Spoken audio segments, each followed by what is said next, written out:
அஸ்ஸலாமு அலைக்கும் வரஹ்மத்துல்லாஹி வபரகாத்துஹு. இன்றைய காலகட்டத்தில் மனச்சோர்வு நம்மள நிறைய பேருக்கு அதிகமாகவே இருக்குது. எது இல்லை அப்படின்னு தெரியுமா? சந்தோஷம் இல்லை, நிம்மதி இல்லை, மனசில் அமைதி இல்லை. ஏன்னா நம்மில் பலர்கிட்ட தொழுகை இல்லவே இல்லை. அதுக்கு பதிலாக எதை நம்ம அதிகமாக வச்சுருக்கோம் தெரியுமா? பாவங்கள் அதிகமாக வச்சுருக்கோம். நிச்சயமாக தொழுகை மானக்கேடானதை விட்டும் வெறுக்கப்பட்டதை விட்டும் தடுக்கும் அப்படின்னு அல்லாஹ் குர்ஆனில் சொல்லி காமிக்கிறான். தொழுதா நம்ம அல்லாஹ்வுடைய பாதுகாப்பில் இருக்கும்.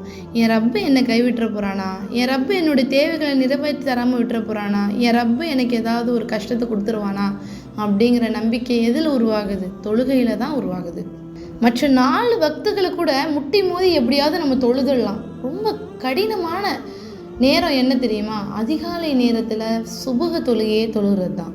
ஏன்னா சுபுக தொழுகையுடைய நேரத்தில் தான் வாழ்வாதாரங்களை வழங்கக்கூடிய நேரமாக அல்லாஹ் ஆக்கியிருக்கான். சுபுக தொழுகை மறுமையில் சிராத்துல் முஸ்தகீம்ன்ற பாலத்தை இருளுடைய நேரத்தில் நம்ம கடக்க உதவுது. ஃபஜர் மற்றும் இஷா தொழுகை யார் தொழுகிறாங்களோ அவங்க நரகத்துக்கு ஒரு நாளும் நுழைய மாட்டாங்க அப்படின்னு நபி ஸல்லல்லாஹு அலைஹி வஸல்லம் சொல்லியிருக்காங்க. ஒவ்வொரு நாளும் வானவர்கள் 2 தடவை இந்த பூமிக்கு வருகை தராங்க. அவங்க எல்லாரும் அசர் தொழுகையிலையும் சுபஹ தொழுகையிலையும் சந்திச்சுக்கிறாங்க. வேலை முடிச்சுட்டு திரும்பி வரும்போது அல்லாஹ் அறிந்தவன் இருந்தாலும் வானவர்கள்ட்ட அல்லாஹ் கேட்குறான், என்னுடைய அடியார்களை நீங்கள் எந்த நிலையில் சந்திச்சிங்க, இன்னும் எந்த நிலையில் விட்டு வந்தீங்க அப்படின்னு. அதற்கு வானவர்கள் அவங்க தொழுகையில் இருந்தாங்க, நாங்கள் அவங்க தொழுதுட்டு இருக்கும்போது நாங்கள் சந்தித்தோம், அந்த தொழுகை உடைய நிலையில தான் நான் உங்களை விட்டு வந்தோம் அப்படின்னு சொல்கிறாங்க. அதை கேட்டு அல்லாஹ் மிகவும் மகிழ்ச்சி அடைகிறான். தன்னுடைய அடியார் தன்னை தொழுகிறான், தன்னை நினைத்து பார்க்கிறான் அப்படின்ற விஷயத்தை கேட்டு அல்லாஹ் மிகவும் மகிழ்ச்சி அடைகிறான்.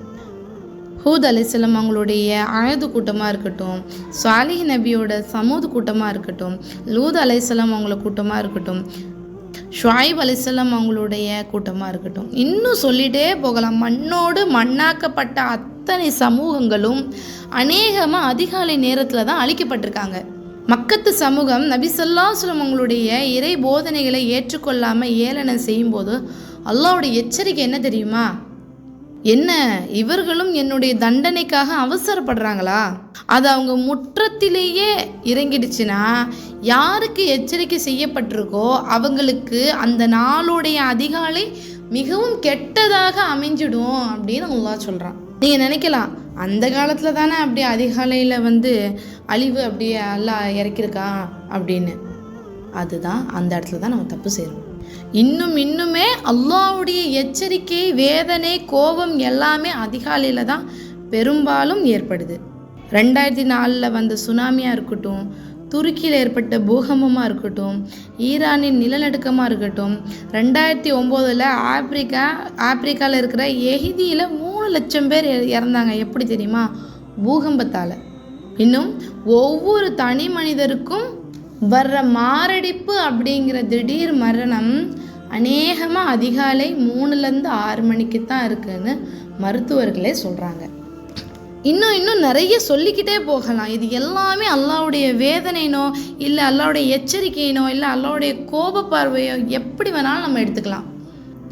மரணம் அப்படிங்கிறது அல்லாஹ்வுடைய விதி, அது வந்தே தீரும், அதில் எந்த சந்தேகமும் நமக்கு வேணாம்.